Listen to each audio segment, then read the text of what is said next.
Friends, today Indian Army and the Chinese Army will have their 10th round of talks in the Moldo Garrison. Now, Moldo Garrison is a very important location for the Chinese Army.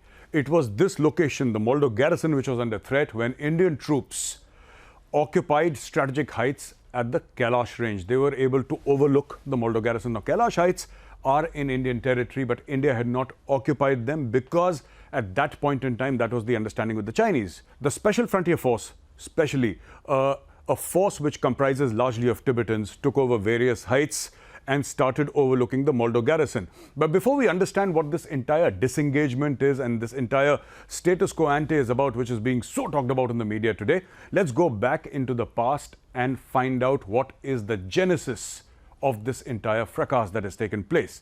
Now, the Chinese were anticipating a couple of things. Number one, nobody knew whether Donald Trump would get a second term or not.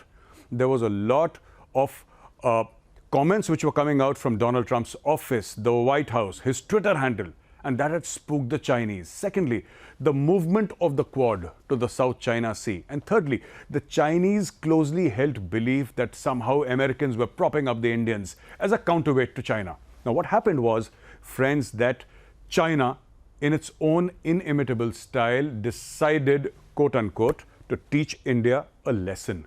And it chose East Ladakh for that lesson. It had been probing the waters for some time now, and it chose East Ladakh very strategically because on one side there is Pakistan and on the other side there is China.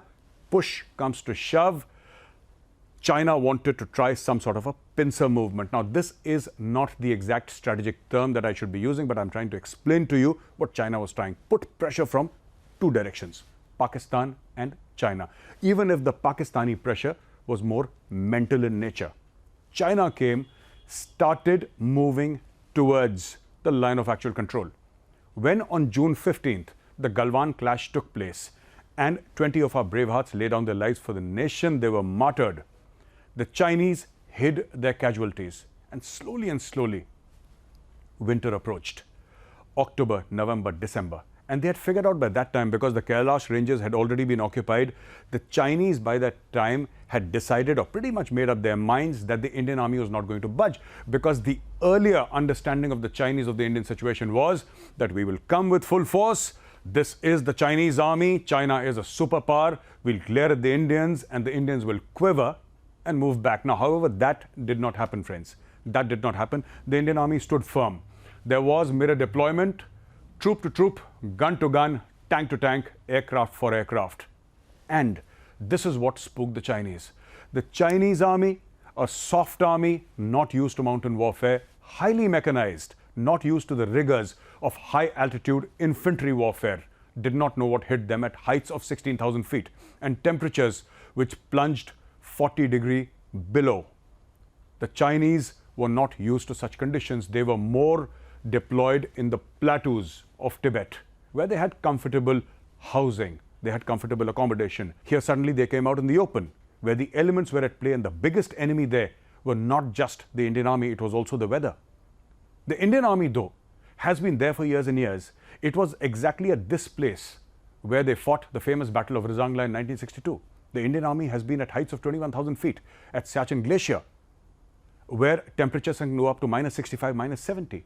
For the Indian Army, this kind of climate, this kind of weather conditions, and this entire state of deployment is not new. For the Chinese, it was new.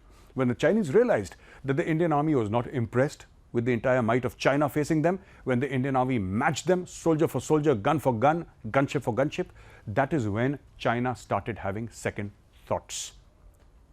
The disengagement that you see today, the absolute disengagement where China today speaks about status quo ante, is not because of anything else. It is because of the fact that the Indian Army did not budge.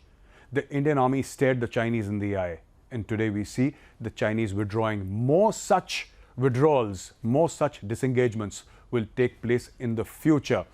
When the Chinese say status quo ante, they mean the situation, the position that existed before April 2020. What remains to be seen is how much faster will the Chinese disengage? What will be their actions in Arunachal Pradesh, in Uttarakhand, in Sikkim, and in Himachal Pradesh, all along the 3,500 kilometer plus line of the line of actual control?